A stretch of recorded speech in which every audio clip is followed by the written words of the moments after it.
वर्कआउटचं actually timing सकाळचंच असेल ना तरच सगळ्यात बेस्ट आज आहे. चुकलाय त्यांचा, त्यामध्ये हो, बोला. ऍक्च्युली खरं सांगायचं तर लग्नाच्या अगोदर आम्ही 10 वर्ष एकत्र डेट करत होतो. आणि मग वडिलांनी विचारल्यानंतर मी वडिलांना खरं सगळं सांगितलं होतं की बर. असं असं आहे, असं असं आमचं नातं आहे. आणि आणि मी पुढचा विचार करतो. वयाच्या 17व्या वर्षातच मी सांगितलं होतं, कारण तसं ज्या दिवशी आम्ही एकत्रित यायचा निर्णय घेतला त्याच दिवशी आपण हे नातं पुढेपर्यंत घेऊन जाण्याचा निर्णय आम्ही घेतला होता. मुलांना स्पोर्ट्स मध्ये घालण्यासाठी काय चालू आहे ऑलरेडी त्यांचं. म्हणजे आहे. आम्ही दोघंही फार त्या गोष्टीला फार एन्थुझियास्ट आहे. अजिबात. आणि अजून आता आणि माझं आणि मम्मींचं पण रिलेशन एकदम माझ्या घरी माझ्या आईचं आणि माझं तसं आहे.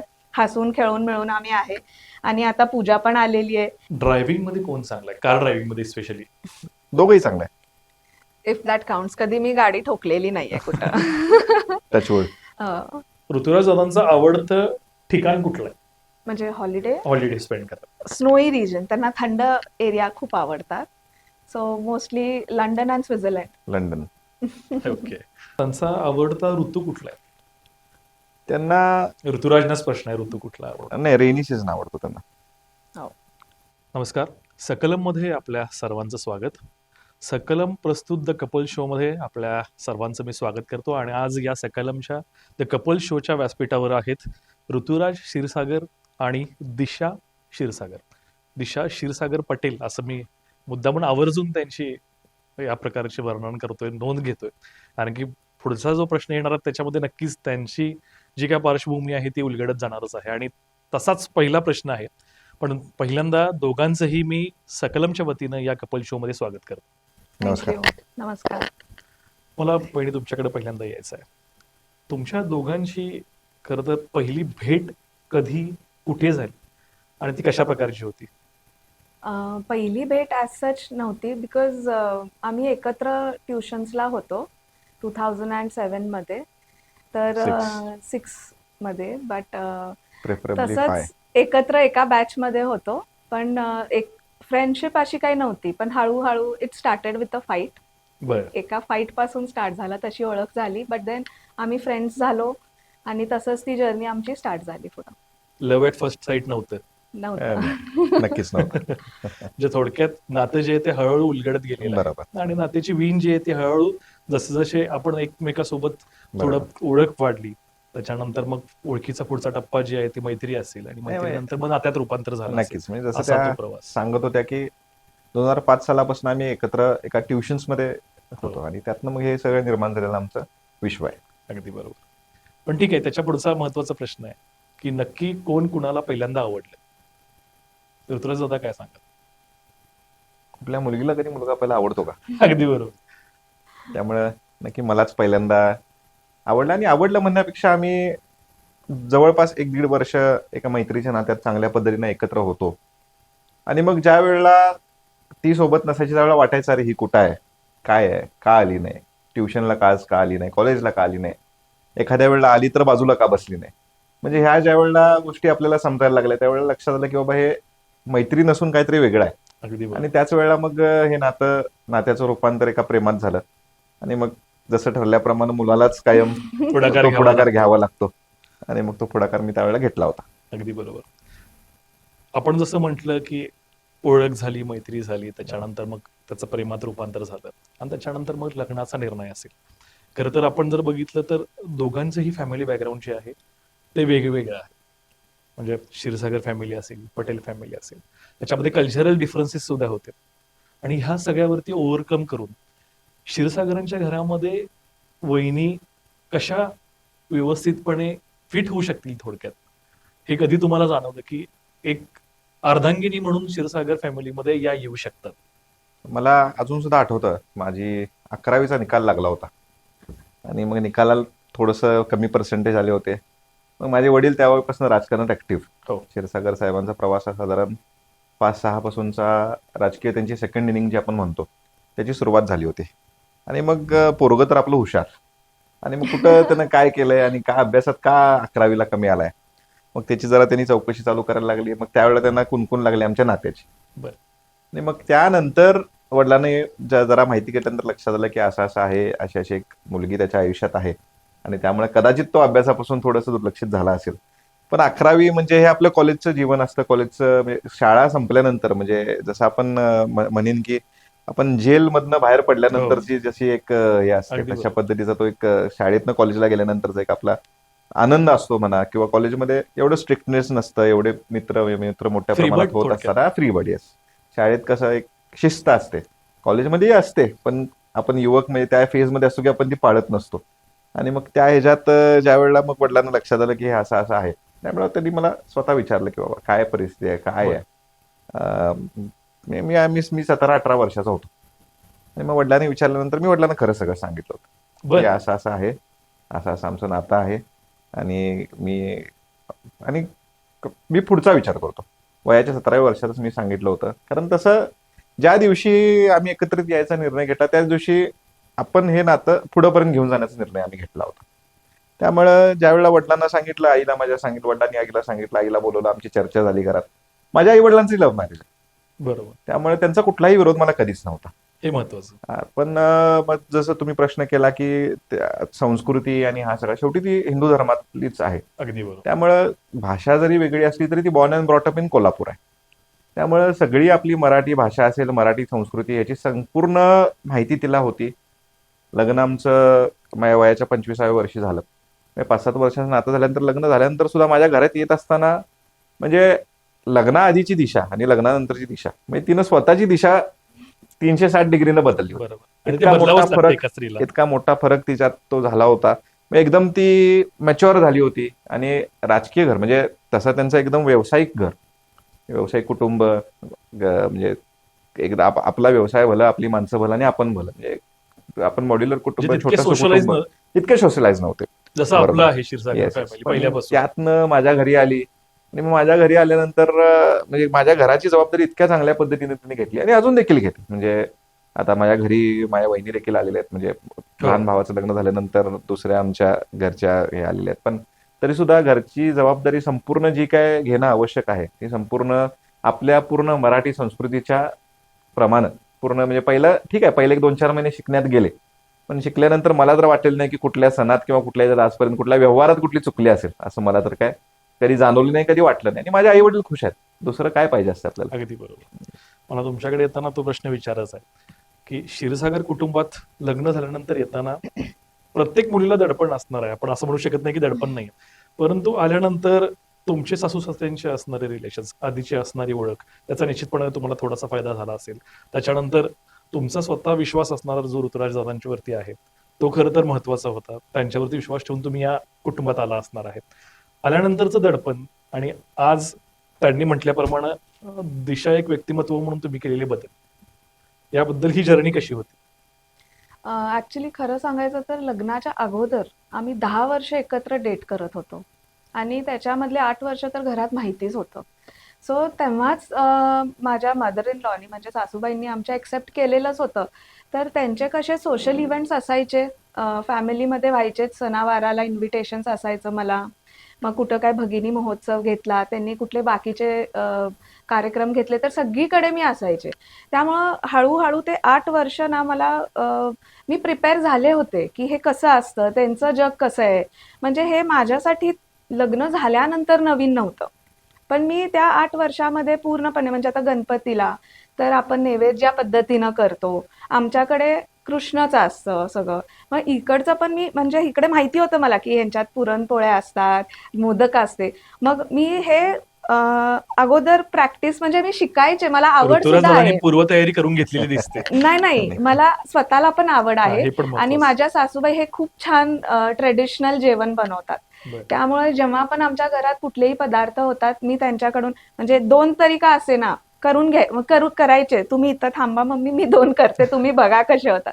पोळ्या, मग मोदक, मग असं करत करत मी त्यांच्या हाताखाली पूर्ण ट्रेन झाले आणि त्याच्यासाठी आवड देखील लागते. अगदी आणि कधीच त्यांनी मला म्हटलं नाही की म्हणजे हे काय मी ह्याच्यासाठी म्हणत नाही, पण कधीच त्यांनी प्रेशर केलंय की हे असंच पाहिजे, ते तसंच, असं आमच्या घरात कधीच नव्हतं. म्हणजे तो फ्रीडम एक मला होता की तुम्ही जसे आहे तसे राहावा, फक्त आपलं जे कल्चर आहे ते धरून ठेवायचं. अगदी. मग आणि त्या पद्धतीनं माझ्यासाठी हे फार इझी केलेलं आहे अजिबात. आणि अजून आता आणि माझं आणि मम्मींचं पण रिलेशन एकदम माझ्या घरी माझ्या आईचं आणि माझं तसं आहे, हसून खेळून मिळून आम्ही आहे. आणि आता पूजा पण आलेली आहे, त्यामुळे तिला पण आम्ही त्या ह्याच्यामध्ये रुळून घेणार आहे, ती पण ट्रेन होते. पण हेच एक फॅमिलीचं मला वाटतं की बॅकबोन असतं, की तुम्ही जसे आहे ते सगळ्यांनी एकमेकांना एक्सेप्ट करून पुढं जाणं हे जास्त इम्पॉर्टंट असतं. अगदी बरोबर. खरं तर ज्या घरामध्ये महिलांचा सन्मान होतो त्या घराला एक सोशलाइज फॅमिली म्हणून मी सांगत नाहीये, तर संपूर्ण जग जे आहे ते ऍक्सेप्ट करत असतं हम्म. जिथं महिलांना सन्मान आहे. आणि ही बरोबर. शिकवण जी आहे ती छत्रपती शिवाजी महाराजांपासून ते अगदी राजर्षी शाहू महाराजांपर्यंत आणि ताराणींपर्यंत आपली शिकवण आहे. बरोबर. हे करवीरची संस्थापिका ताराणी आहे आणि ह्या संस्थापिकेनं महिलांचं नेतृत्व जे आहे ते पूर्ण जगाला दिलेलं आपल्याला दिसते. बरोबर.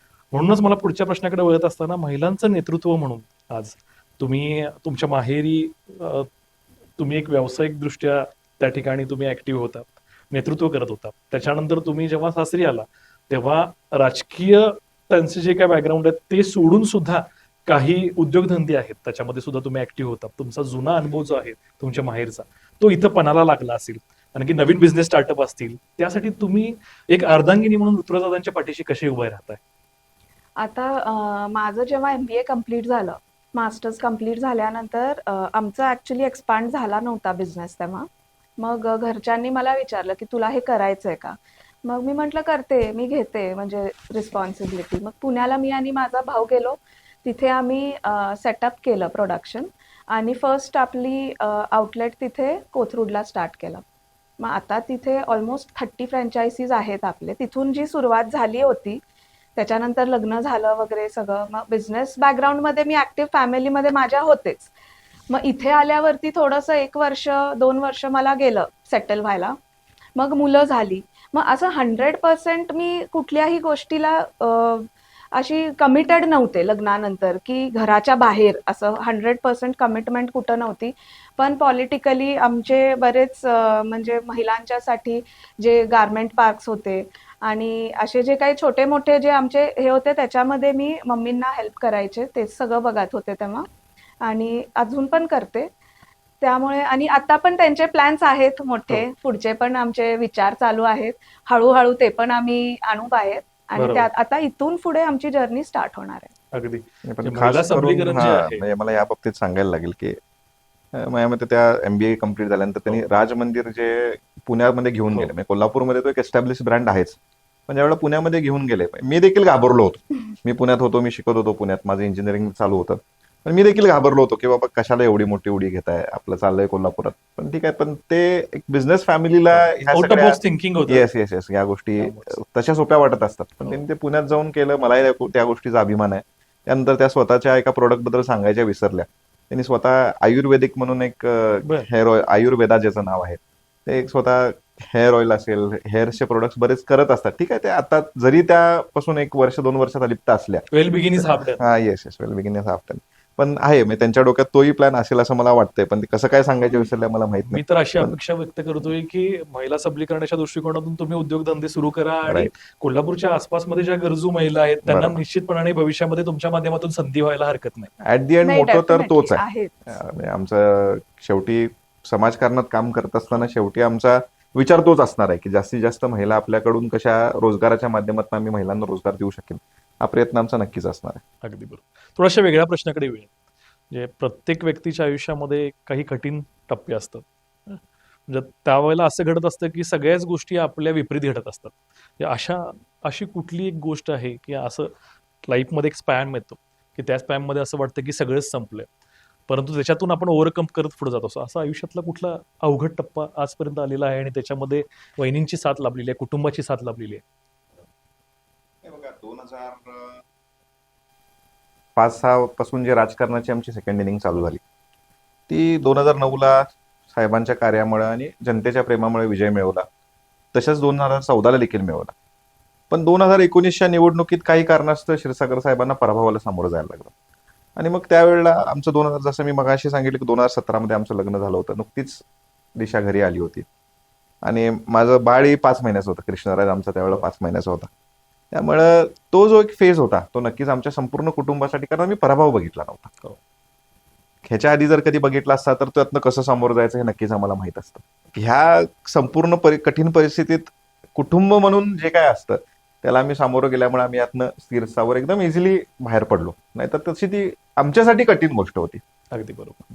या दरम्यान तुम्ही सुद्धा कौटुंबिक जबाबदाऱ्या म्हणजे हम्म. तुम्हाला मुलं झालेली होती, ती जबाबदारी होती बरोबर. आणि इकडे आपण पराभव पाहिलेला आहे, त्याच्यातून आपल्याला ओव्हरकम करायचं आहे. म्हणजे दुहेरी जबाबदाऱ्या ज्या आहेत बरोबर. या तुम्हाला पार पाडायला लागलेल्या त्यावेळेला. तो एक कठीण प्रसंगातून तुम्ही कसं बाहेर पडला, तुम्ही फॅमिलीशी कसं बोलत होता, किंवा तुमचे सासू सासरे असतील ते तुमच्याशी बोलत असतील वेगळ्या पद्धतीनं, की आपल्याला काम करत राहायचंय, लोकांशी कनेक्ट करत राहायचंय, भविष्यामध्ये निश्चितपणाने आपल्याला पुन्हा एकदा संधी मिळेल. त्यामुळे त्यावेळेला काय झालं होतं, ऍक्च्युली कृष्णा म्हणजे माझा जो मुलगा होता तो खूप लहान होता. तर त्यांनी पण त्याच्यामध्ये खूप इम्पॉर्टंट रोल प्ले केला होता, की त्याच्यामध्ये सगळीजण इतकी गुंतवून राहायची आणि मग सारखं त्याच्या मागून आणि मग घरामध्ये त्याच्यामुळे एन्व्हायरमेंट थोडंसं जॉली व्हायचं. सगळे त्याच्या मागून असायचे आणि मेन म्हणजे काय झालेलं, की इलेक्शन्स जरी तेव्हा आमच्या फेवरमध्ये नव्हती, तरी पण म्हणजे तो फेज मी फर्स्ट टाइम बघितलेला. म्हणजे एवढा डाऊनफॉल झाल्यानंतर फुल फॅमिली कशी ब्रेक होते, की त्यांना किती वाईट म्हणजे मला ऑब्व्हियसली मी हे पहिला बघितलेलं नव्हतं, त्यामुळे माझ्यासाठी हे नवीन होतं. खरं हे परत त्या ह्याच्यामध्ये ट्रॅकमध्ये कसं आणायचं हे एवढंच माझ्या डोक्यात होतं. पण कम्युनिकेशन, थोडंसं टॉपिक चेंज करणे, त्या विषयावर जास्त न फोकस करणे, असं करत करत करत आम्ही त्यातून बाहेर पडलो हळूहळू. अगदी बरोबर. राजकीय चर्चेकडे जायचं नाहीये, त्यामुळे मी Yes. पुन्हा एकदा वेगळ्या विषयाकडे वळतोय. Right. दोघांची एकमेकाची जी ओळख आहे, तुम्ही एका शब्दामध्ये काय एकमेकाचं वर्णन कराल? फ्रेंडशिप. माझ्यासाठी तर हे खूप एक बॉन्ड फ्रेंडशिप सारखं आहे. माझ्यासाठी आयुष्य आहे. दोन्ही शब्द खरं तर 3-3, 4-4 वर्ड्स आहेत, पण त्याच्यामध्ये डीप मिनिंग आहे बरोबर. आणि त्यातला जगण्याचा अर्थ जो आहे तो त्याच्यामध्ये सामावलेला आहे. बरोबर. म्हणजे मैत्रीतलं आयुष्य जे आहे ते बरोबर. दोन्ही साकारलेलं आहे असं आपल्याला म्हणायला हरकत नाही. बरोबर. युथ जे आहे ते आपल्याला कनेक्ट आहे बरोबर. आणि निश्चितपणाने आपण आता जे आहे त्याच्या आधीच जी पिढी आहे जी आता बरोबर. इंस्टाग्रामवरती आलेली आहे, बरोबर. तर ह्या सगळी जी पिढी आहे ह्या पिढीला तुम्ही कुठलंही क्षेत्र असू दे, म्हणजे राजकीय क्षेत्र असू दे, उद्योजकता क्षेत्र असू दे, या क्षेत्रामध्ये येत असताना तुम्हाला डाऊनफॉल येतील, यश अपयश दोन्ही गोष्टी येत असतात. तर आत्ताची जी पिढी आहे त्या पिढीला तुम्ही स्पेसिफिकली, म्हणजे एक मुलगी जर उद्योगधंद्यामध्ये होते, तिला एंटरप्रेनर व्हायचं आहे, तर तिने काय केलं पाहिजे? मानसिक तयारी जास्त करावी लागते मुलींना कम्पेअर टू मेल्स. तर ह्या गोष्टी फेस करत असताना समाजामध्ये वेगवेगळ्या प्रकारची माणसं आपल्याला भेटत असलेली प्रत्येक व्यक्ती आपल्याला चांगलाच अनुभव दिला असं सांगू शकत नाही, आणि भेटणारी प्रत्येक व्यक्ती काहीतरी वेगळा अनुभव देत असते. म्हणजे असं म्हणतात की वाचनानं माणूस समृद्ध होतो, पुस्तकानं, पण व्यक्ती सुद्धा समृद्ध करत असतात पर्यंतच्या आयुष्यातली प्रत्येक व्यक्ती. तर ह्याबद्दल काय सांगाल की महिलांनी उद्योजकतेसाठी पुढे यावं, युवती जे आहेत त्यांनी पुढे यावं? मला असं पर्सनली असं वाटतं, की ह्या जो नवीन जनरेशन आहे आताचं जे युथ आहे, त्याच्यामध्ये खास करून विमेन जे आहेत त्यांना असं वाटतं, की मला आता इंडिपेंडंटच व्हायचंय, मला माझ्या पायावर उभं राहायचंय, मला मी म्हणजे हे बरोबर आहे. पण मला असं वाटतं, की तुम्ही हे स्वतःसाठी न करता तुमच्या फॅमिलीसाठी हे करणं इम्पॉर्टंट आहे. कारण जेव्हा घरातली स्त्री खंबीर असते तेव्हा ते कुटुंब स्ट्रॉंग असतं. सो त्याच्या मागचं तुमचं इंटेन्शन हे पाहिजे, नॉट बिकॉज की वन डे मी कधीतरी मला स्वतःला हे फक्त फायदेशीर आहे. तर तुम्ही जेव्हा इंडिपेंडंट स्ट्रॉंग असणार तेव्हा तुम्ही एक बॅकबोन बनू शकताय तुमच्या फॅमिलीसाठी. आणि ही मेंटॅलिटी असणं खूप इम्पॉर्टंट आहे. आणि हे एकटं कधी होत नसतं पॉसिबल. ह्याच्यासाठी फॅमिलीचा सपोर्ट असणं, तुमच्या लाईफ पार्टनरचा सपोर्ट असणं, if you are not married तुमच्या फॅमिलीचा, पेरेंट्सचा सपोर्ट असणं आणि घेणं हे गरजेचं आहे. त्यामुळे ह्याच्यामध्ये काही कमतरता नाही आहे. तुम्हाला जिथे गरज वाटते तिथं तुम्ही हेल्प मागा. तुमचे ड्रीम्स आहेत त्याला तुम्ही साकार करायचा 100% प्रयत्न करा. आणि नाही, तुम्हाला कुणीच थांबवू शकत नाही. If you want to do something, तुम्ही करा, त्याचा प्रयत्न 100% केला पाहिजे. अगदी. मला थोडा वेगळा प्रश्न विचारायचा आहे. तुमचं मराठी इतकं चांगलं कसं काय? उच्चार सुद्धा अतिशय चांगले आहेत. ऍक्च्युली मी इथे बॉर्न झालेले नाहीये, मी बरं. गुजरातमध्ये बॉर्न राजकोट. झालेले. तरी सुद्धा But, हा, मराठी चांगलं आहे. माझ्या फ्रेंड सर्कलमध्ये सगळे टोटली मराठी आहेत. मराठी. सो एकही कुणी म्हणजे गुजराती तर जाऊ दे, पण बाकीही कुठल्या ह्याच्यामधले नाही आहेत. तर सगळ्यांशी मी लहानपणापासून मराठी फ्रेंड्स असल्यामुळे माझं आणि खास करून communication- भाषेचा कोल्हापुरी बोल. मराठी. भाषेचा गोडवा आहे जो तू टिकवून तरी ठेवलेला मी आहे. ट्राय करते की प्रॉपर मराठी येऊ दे. पण नाही, तरी सुद्धा स्लँग्स आता पण जर बघितलं तर उच्चार वगैरे अतिशय चांगले आहेत. बरोबर. कदाचित नाही, आता नाही. म्हणजे आपली कोल्हापुरी मराठी ही माहिती आहे असं तिला सांगायचं. अगदी बरोबर. तोच प्रश्न मी तुमच्याकडे येत असताना की आता तुम्ही स्वतः एक उद्योजक आहात, नऊ उद्योजक जर घडवायचे असतील तर काय केलं पाहिजे, स्पेशली कोल्हापूर, कारण की कोल्हापूरचा जर विचार केला तर आता आयटी पार्क अजूनही कोल्हापूरमध्ये आलेलं नाहीये. बरोबर. अजूनही मुलं पुण्यात जात आहेत, Right. मुंबईला जात आहेत. भविष्यामध्ये आपण निश्चितपणे त्याच्यासाठी काम करूयात, एकत्रितपणे करावंच लागेल सगळ्यांना. पण सद्यस्थितीमध्ये विजन आणि मिशन काय ठेवायला पाहिजे एखाद्याला जर उद्योजक व्हायचं असेल तर, कारण की कदाचित दुसऱ्याच्या हाताखाली सुद्धा कधी कधी काम करून करावं. पाहावं लागतं करावं लागतं. एक उद्योजक म्हणून. बरोबर. दुसऱ्याकडे कधीतरी त्यांचं काम कसं चालू आहे हे सुद्धा बघावं लागतं. आधीचे अनुभव कसे आहेत? तुम्ही स्वतः एक उद्योजक आहात, तुम्ही बांधकाम क्षेत्रामध्ये सुद्धा कार्यरत आहात. बरोबर. नाही बघा, कुठलंही काम करत असताना, कुठलाही उद्योगधंदा करत असताना आजकालच्या मुलांची एक मेंटॅलिटी काय झाली आहे की मी आज इन्व्हेस्टमेंट केली की माझी उद्या म्हणजे रुपयाचा 2 रुपये झाला पाहिजे. थोडंसं पेशन्स आज आपण लूज करत चाललेलो आहे आणि ते प्रत्येक युवकाच्यात असणं फार गरजेचं आहे.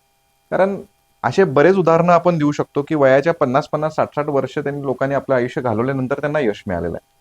आणि ते म्हणजे मोठे म्हणजे जसं मॅकडॉनल्डचं एक उदाहरण आपल्याला देता येईल. माझ्यामध्ये 65 वर्षाच्या माणसानंतर तो प्रोडक्ट नंतर काढला आणि outlets आउटलेट KFC. केएफसीचं उदाहरण आपण देऊ शकतो. त्यामुळे त्यांनी कुठेतरी काहीतरी म्हणजे पेशंटली काम केलंय म्हणूनच ते आज मोठे झालेले आहेत.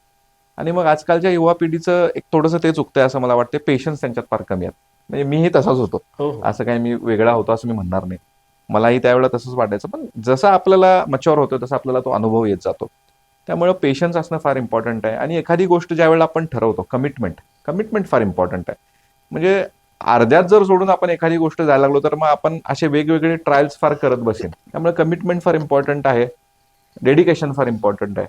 मग या 2-4 क्वालिटीज जर आपण आपल्या अंगी बाळगल्या तर नक्कीच आपण मग कुठलाही विषय असो आपण भले तर आपल्याला मग भविष्यात लॉस येईल, पण आपण प्रयत्न तर केला ह्याचं समाधान आपल्याला नक्कीच असेल. नक्कीच. कारण कुठलाही धंदा करत असताना तो काय आपण लगेच यशस्वीच होणार आहे आणि 100% तर आपल्याला यश मिळणार आहे असं कधी नसतं. काही वेळेला आपल्याला लॉसही फेस करायला लागेल. मलाही बिझनेसमध्ये एखाद दुसऱ्या वेळेला लॉसही झालाय, पण ह्याचा अर्थ मी थांबलोय असं नाही. थांबलो तर त्याला म्हणजे मजा राहणार नाही. आपण करत राहिलं पाहिजे पुढे.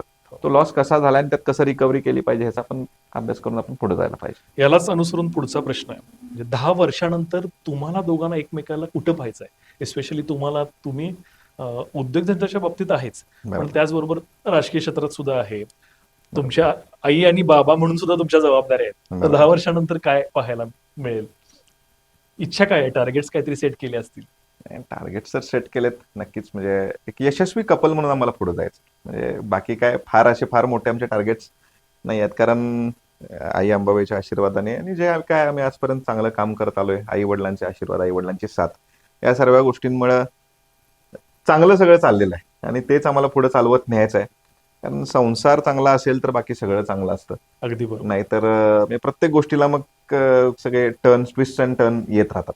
त्यामुळे जे काय चाललंय ते चांगल्या पद्धतीनं पुढे नेत जायचं. एक आयडल कपल म्हणून मला नक्कीच म्हणजे पहिल्यापासून म्हणजे जेव्हा मी 2007ला जेव्हापासून म्हणजे आम्ही एकत्र आहे तेव्हापासून वाटतं की बाबा आपण एक आयडल कपल म्हणून कायम असलं पाहिजे.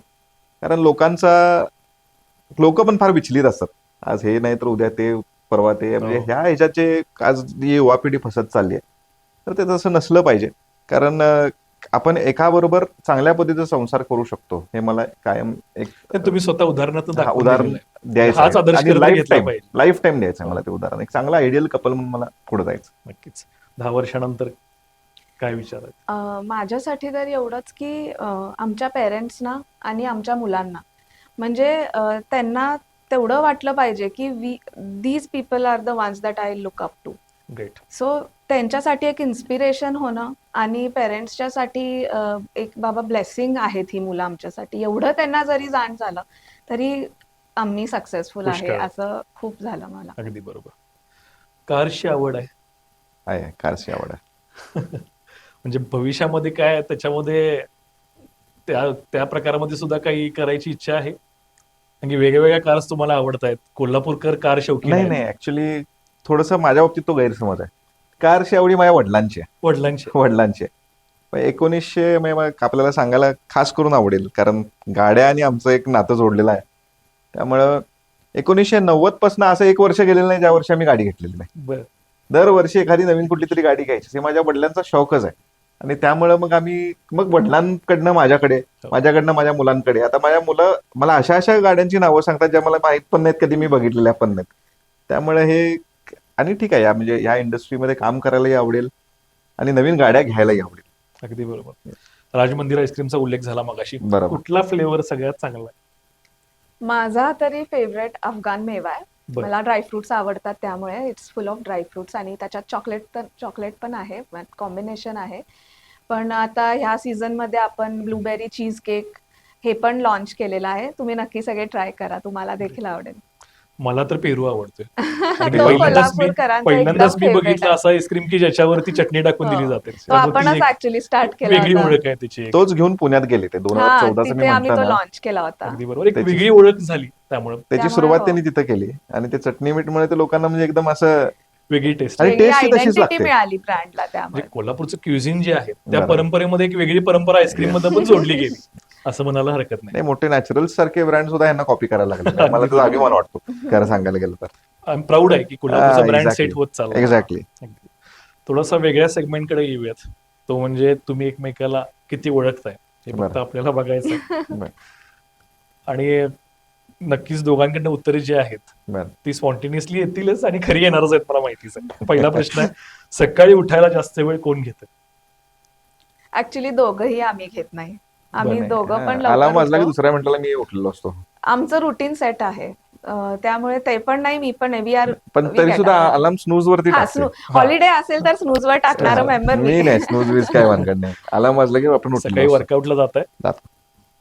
आम्ही दोघंही जातो वर्कआउटला, Yes. पण ते लवकर जातात. Yes. माझं मुलांचं मी स्कूलला आवडतं. वगैरे सेंड आणि वर्कआउट चुकला तर दिवसभरच्या शेड्यूल मध्ये काय बदल जाणवतो का?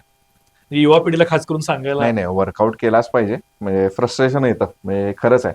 जे आपण स्वतःसाठी 1 तास 1.5 तास बाहेर जाऊन ज्यावेळेला जिम मध्ये देतो, तो एक आपल्यासाठी रिफ्रेशिंग असतो. अगदी. वर्कआउटचं ऍक्च्युली टायमिंग सकाळचंच असेल ना तरच सगळ्यात बेस्ट. आज चुकलाय त्यांचा, त्यामध्ये हो. बोला. हा. आणि नाही तो दिवस कंटाळवाणी कंटाळवाणा जातो, जातो. मोटिवेशन सगळं लूज होतं आणि नाही ऍक्टिव्ह फील होत नाही. But Correct. ते एक लाईफस्टाईल हॅबिट आहे. एकदा तुम्ही स्टार्ट केला की तुम्हाला ते चुकलेलं आवडत नाही. हा सवयीचा भाग आहे हा, आणि तो सवयीचा तुमच्या शरीरासाठी महत्वाचा आहे. आणि प्रत्येकानं ती सवय आपल्या आयुष्यात इन्कॉर्पोरेट केली पाहिजे. अगदी बरोबर. पुढचा प्रश्न म्हणजे राग दोघांपैकी कोणाला पटकन येतो? नाही हे रॉंग आहे. पुढच्या प्रश्नाकडे वळू. नाही नाही, मी फार संयमी आहे. मला राग फार कमी येतो. मला राग येतो, बट झालं, तेच प्रश्नाचं उत्तर होतं ना. पुढचा प्रश्न, इमोशनल कोण आहे? दोघंही आहे. मी जास्त आहे असं मला हा, वाटतं. ठीक आहे. म्हणजे स्त्री म्हणून ती थोडी जास्त आहे, अगदी बरोबर. पण पुरुषाच्या ठिकाणी मी इमोशनल आहे. हा, म्हणजे मी पण जेव्हा इमोशनल असते ते त्या लेवलनी समजून घेतात, त्याच इमोशन बॅकग्राऊंडनी समजून घेतात. कसं समजतं एकमेकाला की आता निगेटिव्ह फील करतायत, लो फील करतायत? आम्ही खूप कम्युनिकेट करतो. डोळ्यांनी कम्युनिकेट करतात? नाही, वर्बल पण असतं. व्हर्बल खूप आहे. प्रॉपर कम्युनिकेशन आमच्यात खूप व्यवस्थित असतं सगळ्या गोष्टींचं. आणि खास करून त्यावेळेला आपल्या पार्टनरला फक्त आपल्या वेळेचीच अपेक्षा असते. अगदी बरोबर. ऐकून घेतलं की समाधानी असतं. म्हणजे 100%. दुसऱ्या 5व्या 10व्या मिनिटाला ते पार्टनर आपलं विसरलं असतं की काय झालं होतं. फक्त 5 ते 7 मिनिटं व्यवस्थित Yes. देणं गरजेचं आहे. आणि ते दिले नाही की चालू झालं. सरप्राईज द्यायला कोण पुढे आहे दोघांमध्ये ते. एकमेकाला? खूप असं काय पहिल्यापासून अगदी. म्हणजे मला सुचतच नाहीत गोष्टी, बट त्यांना खूप म्हणजे is very creative with that. असं कुठलं सरप्राईज आहे ते प्रेक्षकांची शेअर कराल? मला आठवतंय, इट इज लॉंग बॅक, लग्नाच्या अगोदरचं आहे, पण त्याच्यानंतर पण त्यांनी खूप छान सरप्राईजेस केलेत, पण ते माझ्या कायम लक्षात राहील. 2 आहेत. एकदा आमची भांडण झालेली आणि मी कॉलेजमध्ये होते, क्लास चालू होता आणि मी क्लासरूम मध्ये बसलेले होते आणि ते पार्किंगमध्ये येऊन माझी मी ऍक्टिव्हानी जायचे, तर ती शोधली त्यांनी तेवढ्या सगळ्या गाड्यांमधनं आणि नोट लिहिलेली होती त्यांनी अपोलॉजीची. ती फोल्ड करून त्यांनी कशी ती डिक्की उघडली आय डोंट नो, त्याच्यात ती घातलेली होती. आणि मी जेव्हा संपल्यानंतर मी बाहेर पडले, उघडलं, त्याच्यात ती नोट दिसली. मी म्हणलं हे कसे त्याच्यामध्ये त्यांनी ही घातली, and I was like really surprised, also overwhelmed. आणि एकदा तसंच माझ्या घरी येऊन, ते हॉलचा आमचा दरवाजा कायम उघडा असतो, सो ते वरती येऊन सगळीकडे बलून सोडून गेले होते आणि मला माहित नव्हतं हे कधी झालं. ओकेजन काय होतं? I was upset. बर. I was I upset. Don't think you were upset. I was upset. Just to cheer me up त्यांनी हे त्यासाठी फक्त बलून आले, त्यांनी स्पेसिफिकली balloons ओकेजन सोडले. काय नव्हते. नाही ओकेजन ओकेजन नव्हतं त्या दिवशी. हे 2 इन्सिडेंट्स मला खूप म्हणजे कायमस्वरूपी हे लक्षात राहतील. चांगलं. पुढचा प्रश्न म्हणजे सोशल मीडियाचा वापर आता आपण सगळेजणच करतोय आणि ते ब्रँडिंगसाठी करावंच लागेल प्रत्येकाला. म्हणजे मग तुमच्या त्या उद्योगधंद्यामध्ये असेल किंवा सामाजिक तुमची जी काय लाईफ आहे त्याच्यासाठी त्या लोकांपर्यंत कामं पोचली पाहिजेत. सध्या सोशल मीडियावरती दोघांपैकी ऍक्टिव्ह कोण आहे? मी एवढी नसते सोशल मीडियावर ऍक्टिव्ह. नाही कधीतरी म्हणजे स्क्रोलिंग दोघंही वगैरे आहे थोडंसं. असं म्हणजे नाही म्हणता येणार नाही, पण एका लिमिटमध्ये म्हणजे ऍक्टिव्ह इन टर्म्स ऑफ तुमची माहिती लोकांपर्यंत पोहोचण्यासाठी नाही, हा एक आहे. मी फार त्यात खरं सांगायला गेलं तर मी बरोबर. फार त्यात इंटरेस्ट घेत नाही.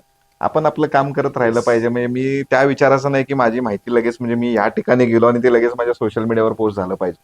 मी ह्या विचाराशी फार सहमत नाही आहे. ज्या लोकांसाठी आपण काम करतो त्यांना त्या लोकांना ते दिसत आहे आपण काम करतोय म्हणून त्याचा म्हणजे सोशल मीडियावर फार आणि मी माझ्या म्हणजे खास करून मी थोडंसं त्याला हे करीन की माझ्या निवडणुकीमध्ये सोशल मीडियाचा कसा वापर झाला आणि कसा नाही झाला हे मी बघितलेलं आहे. आणि मग इतक्या मोठ्या प्रमाणात वापर होऊन सुद्धा मला त्या गोष्टीचा फार काय फरक बरं. पडला नाही. म्हणजे माझ्या विरोधकांकडून इतक्या मोठ्या प्रमाणात करून सुद्धा हो हो म्हणजे माझा लोकांचा माझ्यावर विश्वास होता. त्यामुळे मी त्यातनं पुढे सरकलेलो आहे. त्यामुळे मी असंच प्रिफर करतो की बाबा आपलं काम आहे भलं आपण लोकांच्या काम कामीच करत आपली राहू. ओळख आहे. कामीच आपली ओळख बस. अगदी बरोबर. पुढचा प्रश्न आहे घरातला शेफ कोण आहे? कुणाला आवडतं जास्त कुकिंग करायला? बट ऑब्वियस असणारच आहे इकडे, पण तरी सुद्धा एका दुसरा कधी पदार्थ करताय? लॉकडाऊन मध्ये केलं होतं. लॉकडाऊन मध्ये 2-4 गोष्टी मी Sweet केल्या होत्या. हा. काय केलं होतं ते मूज हे बनवलेला तुम्ही, डेझर्ट बनवलेला डेझर्ट आहे. एक काहीतरी 2-4 गोष्टी केल्या होत्या लॉकडाऊन मध्ये. पण त्यानंतर मला वाटत छान नाही बनवलेला, माझ्यापेक्षा Kitchen- छान बनवलेला सरप्राइझिंगली. तर हो, तेवढंच त्यांनी ट्राय केलंय. अदरवाईज त्यांना येतं, आय डोंट थिंक काय नाही मला सगळे येतं. नाही. मला भाजी येते, चपाती येणार नाही ऑब्व्हियस आहे, बरं. पण भाजी येत आपल्याला नकाशे काढायचे नसतात. हा, पुण्यात मी फ्लॅटवर आम्ही राहायचो म्हणजे रेंटनं राहायचो. हो. त्यामुळे अदनबदन आम्ही ट्राय करायचो. मला पोहे येतात, भाज्या येतात मला 2-4. म्हणजे काय त्यात काय असतं म्हणजे सगळं मिक्सर जरा कमी टेस्टला 19-20 होऊ शकतं मी मान्य हो. करतो, पण करायला येतं. करायला. यांनी केलेला कुठला पदार्थ आवडतोय? त्यांनी केलेलं गाजरचा हलवा आवडतो, पाणीपुरी आवडते, बऱ्याच गोष्टी, पावभाजी आवडते, बऱ्याच गोष्टी त्यांच्या म्हणजे बऱ्यापैकी माझ्या आईचं मार्गदर्शन फार चांगलं तिच्यावर आहे. त्यामुळे त्या हाताला फार चांगली टेस्ट आहे आणि करतात चांगल्या चांगल्या गोष्टी फार करतात. राईस फार छान करतात, तो एक मला जो आवडतो तो. ड्रायव्हिंग मध्ये कोण चांगला आहे? कार ड्रायव्हिंग मध्ये स्पेशली?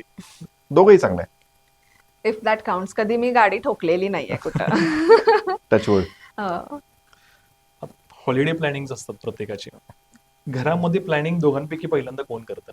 मी करतो. ती यायचं काम डेस्टिनेशन करते. नाही काय काय व्हिजिट करायचंय, कुठं कुठे लोकेशन सजेस्ट त्या जायचंय, करतात, प्लॅनिंग Right. तुम्ही करा. नाही, प्लॅनिंग नाही, बाकीचं ते location- करतात. नाही सगळंच मी करतो. डेस्टिनेशन ठरवतात, बट देन तिथे जाऊन काय करायचं हे मी ठरवते. सगळंच मी करतो, हे नुसतं म्हणायचं आहे. सगळंच मी करतो. त्यालाच लागून पुढचा प्रश्न आहे, सॉरी कोण म्हणतं आधी?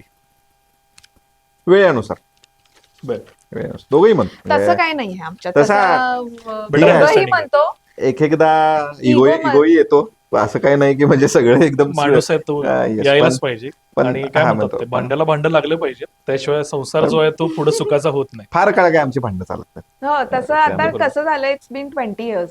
करेक्ट. एक 20 years. 20 इयर्स म्हणजे 17-18 years. हा, 19 लग्नाआधी years. 10 हा. वर्ष आणि आताचे 9 9 इयर्स years. पूर्ण होत येतील आता. त्यामुळे सो ऑलमोस्ट. तर मग सगळं इन अँड आउट माहिती झालाय, स्वभाव, हो, नेचर, एव्हरीथिंग. तर मग माहितीच आहे, एक्सपेक्टेड असतं, प्रेडिक्शन्स असतात. त्या पद्धतीनं आम्ही वेळ घालवत नाही सॉरी म्हणायला. तर आता मुलांना दोघांपैकी फटके कोण देतं? दोघंही देतो तसं. हो. म्हणजे मला वाटतं मीच मोस्टली हा म्हणजे आम्ही एक रूल दोघांच्यात ठेवलेला आहे की तिनं दिला की मी त्याला गोंजारायचं नाही बरोबर. आणि मी दिला तर तिनं गोंजारायचं नाही. नाहीतर मग दोघांच्या एकाच्या बाबतीत मग चीड निर्माण होईल. म्हणजे दोघंही एकत्र त्या टर्मवर आम्ही राहिलो पाहिजे. अगदी बरोबर. पॅरेंटिंग आहे. पॅरेंटिंग आणि हे फार महत्वाचं आहे. नाही, आणि कारण जेंटल शेवटी- पॅरेंटिंग मध्ये मी काय बिलीव्ह करत नाही. ते काय आपल्या हो. इंडियन कोल्हापूरच्या तर किड्सना अजिबातच ते नाही, लागू नाही. पडत नाही. त्यामुळे नाही, फटके गरजेचं जिथे आहे, खावे जिथं- लागतात तिथं जिथं द्यावेच चुका करतात द्यावेच तिथे लागतात. द्यायलाच लागतील. जिथे चुका करतात तिथे द्यायलाच लागतील. अगदी बरोबर. थोडंसं रॅपिड फायर कडे येतो. त्याच्यामध्ये एक 10 प्रश्न आहेत, ते बरं. फटफट मी घेतोय आणि Right. मग आपण आजचा या विषयावरती जी चर्चा करतोय एक चांगल्या नोटला आपण थांबूयात. राईट. मी पहिल्यांदा यांच्याकडे येतो. एक 10 प्रश्न आहेत, म्हणजे त्याची एकत्र उत्तर फक्त मी सांगतो की कुणी द्यायचे आहेत. ओके. मी यांच्या बाबतीत तुम्हाला विचारतोय, आणि त्याचं उत्तर तुमच्याकडे अपेक्षित आहे आणि ते सांगतील की ते बरोबर आहे का. ओके. म्हणजे यांचं ऋतुराज दादांचं आवडतं ठिकाण कुठलं आहे म्हणजे हॉलिडे हॉलिडे स्पेंड करायला. स्नोई रिजन, त्यांना थंड एरिया खूप आवडतात. So mostly London and Switzerland. London. Okay. आवडती भाजी कुठली आहे ती माहित असतं. भेंडीची. आवडता पदार्थ मध्ये गोड पदार्थ सुद्धा कुठला आहे गाजरचा हलवा. मागाशी सांगितलंयस. आवडता रंग, ब्लॅक. बरोबर आहे. आवडता सण, गणपती. गणपती. सगळे सण आवडतात पण गणपती. मूवी गणेशोत्सव. स्पेशली मराठी आणि हिंदी दोन्ही. मूवी असं एक स्पेशली नाही कुठलं सांगतायत, पण त्यांना जुन्या काळातले जे 90s चे आहेत ती त्यांची चॉईस आहे. So romantic. बरोबर आहे ना. बरोबर आहे. Romantic movie. कॉलेजमध्ये असताना 90s मधली गाणी परत एकदा ऐकत होता. नाही अजून सुद्धा ऐकतो मी. त्यांना नाही, फार ती असतं. आवड आहे. मग मी माझं प्लेलिस्ट बऱ्यापैकी तिकडे जो स्क्रोल माझं आता जे सर्च करून बघितलं तरी 2000 चे बॉलिवूड सॉंग्स आणि हेच माझं सगळं सर्च असतं. दोघांनी आवडणारा गायक, अरिजित सिंग आवडतो सध्याच्या काळातला. त्यावेळेचा सोनू निगम सोनू आवडतो. निगम. ओके. लता मंगेशकर असेल, आशा भोसले भोसले असतील. असतील. Yes. अगदी बरोबर. त्यांची आवडती अभिनेत्री आणि अभिनेता, actor actress. I think Katrina Kaif, Deepika Padukone, Deepika Kapoor. आणि Ranveer Singh. Ranbir Kapoor Ranbir- at times. Ranbir Kapoor. Okay. I don't know, actor मला माहित नाही, पण ऍक्ट्रेस Actor नाही. दीपिका. नाही ठीक आहे. Ranveer sing also I can count. असं काय नाही. त्यांचं 90s जे तुम्ही म्हटलं त्याच्यामधलं सगळ्यात आवडतं गाणं कुठलं. ए नाजनी सुनो ना. बरोबर. प्लेलिस्टला कायम असतं. नाही, बरेच पण- दिवसात ऐकलेलं नाही पण त्यांना आठवते. मला आनंद आहे या गोष्टीचा. त्यावेळेला खूप ऐकवलंय त्यांनी आणि ऐकलंय पण. ओके. आणि आवडतं पर्यटन स्थळ म्हणजे जिथं जायला त्यांना नेहमी आवडतं. म्हणजे लोकल, लोकल, आउटसाइड. म्हणजे आउटसाइड मग अशी मी जसं म्हटलं की लंडन, स्वित्झर्लंड, बट इकडे आय थिंक की गोवा.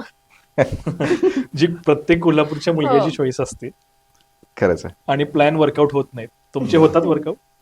गोवा नेहमी होतात. नेहमी नाही आम्ही होत खरं. असं बरंच फिरत असतो. म्हणजे मी काय खोटं बोलणार नाही.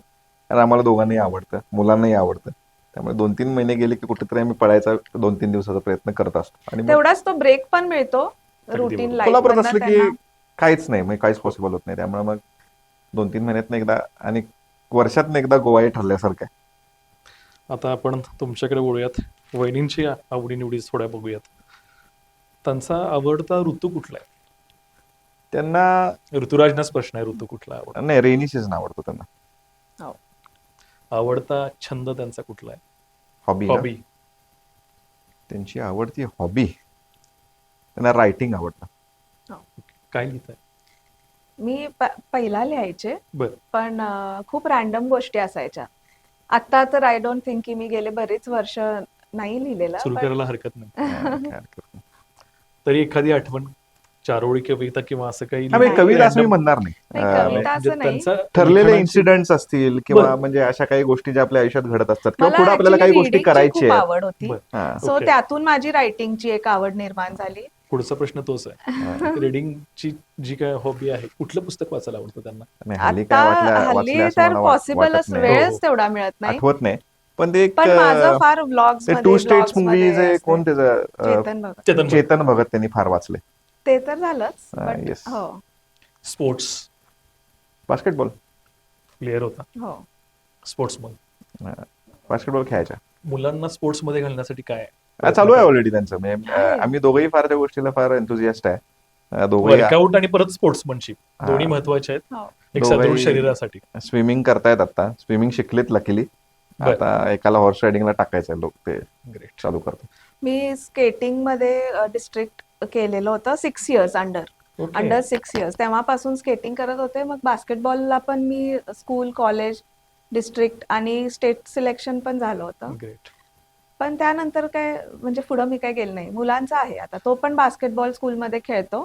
बरं. स्विमिंग शिकलाय, चालू आहे त्यांचं पण.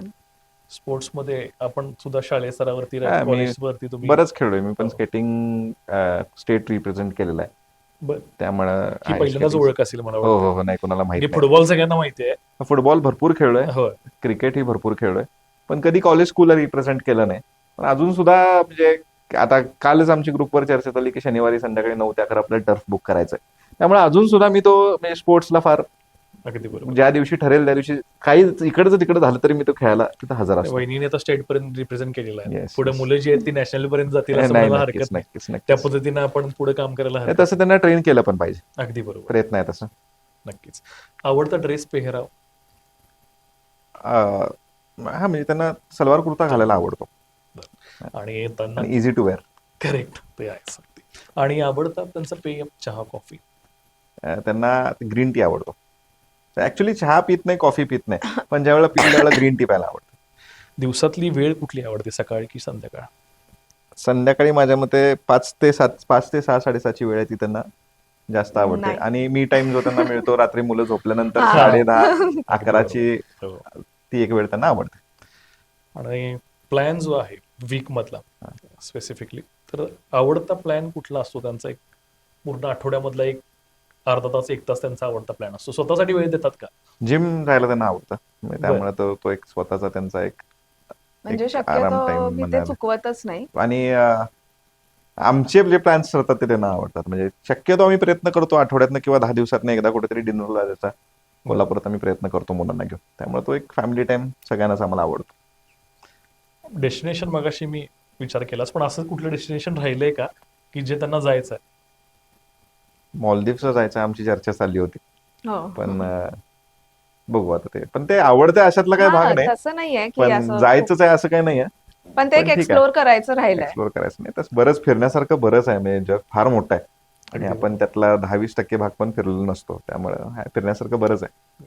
10 पैकी 9 प्रश्नांची उत्तरं बरोबर आलेली आहेत. आणि सकलम तर्फे आपण बेस्ट कपल साठी इथे बसलोय आणि हरकत नाही, 10 आउट ऑफ 9 म्हणजे तुम्ही बेस्ट कपल आहात. दोघांचंही मी अभिनंदन करतो. थँक्यू. आणि Thank you. तुमच्या भावी जी काय तुमची वाटचाल असेल, मग अगदी घरातली राजकीय वाटचाल असेल, सामाजिक Yes. वाटचाल असेल, उद्योगधंद्यातली वाटचाल असेल, ही अतिशय चांगल्या पद्धतीनं भविष्यात व्हावी अशा अपेक्षा व्यक्त करतो. आणि जाता जाता दोघंही आपले जे प्रेक्षक बघतात त्यांना काय सांगाल?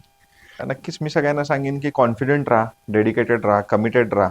आयुष्य फार सोपं आहे. काय म्हणजे आपल्याला काय आयुष्यात फार वेगळं काय करायला लागतं अशातलं काय मला वाटत नाही. आई वडिलांचे आशीर्वाद ज्याच्या वेळेला जास्तीत जास्त वेळेला घ्यायचा प्रयत्न करा. त्यांचं मार्गदर्शन म्हणजे जास्तीत जास्त वेळेला घ्या. आणि कारण आई वडिलांचं मार्गदर्शन हे नेहमीच आपल्याला चांगली दिशा दाखवणारं असतं. आपल्या फॅमिलीला एकत्रित ठेवा आणि आपली जी काय संस्कृती आहे त्या संस्कृतीला जपण्याचा प्रयत्न करा. काय सांग? मला पण हेच वाटतं की तुम्ही तुमच्या लाईफमध्ये बऱ्याच गोष्टी मिळवणारे गमावणारे हे सगळ्यांच्या नशिबात असतं. म्हणजे अप्स अँड डाऊन्स येत राहणार आहे. पण तुम्ही एका गोष्टीला जर कुठल्याही गोष्टीला धरलेला आहात तर त्याला कन्सिस्टंटली त्याच्या मागून तुम्ही प्रयत्न तुमचा सोडू नका. तुम्ही ते अचीव्ह करायचा 100% प्रयत्न करा आणि कन्सिस्टंट राहावा. हेच इम्पॉर्टंट आहे माझ्यासाठी. तर बरोबर. I think that's important. तुम्ही दोघंही सकलमच्या व्यासपीठावरती आलात, अगदी मनमोकळ्या गप्पा मारल्यात, त्याबद्दल मी दोघांचंही सकलमच्या तर्फे आभार व्यक्त करतो. थँक्यू. आणि जे प्रेक्षक पाहतायत त्यांचा सुद्धा आभार व्यक्त करूयात. येस. धन्यवाद. थँक्यू. थँक्यू.